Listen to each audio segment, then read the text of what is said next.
I believe strongly that every human being is born with a sense of creativity, but we lose it somehow. As Jean mentioned, a teacher says, well, this is not good enough. So we bury it under conventions. And I think it's kind of tragic because there's a beauty in all of us that you can see in children. I mean, it's an old cliche. We always say, well, children's stories are beautiful. But there's some truth to it. There's an unadulterated kind of directness that we lose.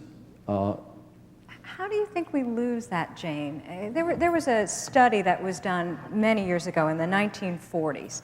A number of psychologists got together, and they were concerned about the fact that they saw very little creativity in adults.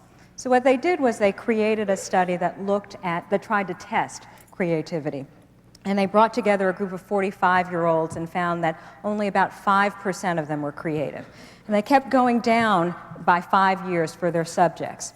And they found one group finally, there was a breakthrough. They found this amazing amount of creativity where 95% of the group was creative. They were 5 years old. What is it? What is it that we lose when we reach 45 or we reach whatever age it is, adulthood, that we had perhaps as children, as 5-year-olds? How do we do that? How do we lose it? What is not happening? You said the word psychology. I'm sorry. You jumped in. Caught my attention. Jane, I will come right back to you. Howard, you want to jump in? Yeah, I didn't realize you were asking a question of Jane, but That's I guess all right. since I opened my mouth, No, they've already started. See, I let them jump in, and they've already started. But go ahead, Howard, please. I do think there is something special about the 5-year-old mind. In fact, I've said that if I could understand one object in the world, it would be the 5-year-old mind. And I think that what was probably happening in that study was that you had kids who had some sense of what the proper thing was to do, but they weren't overburdened by that.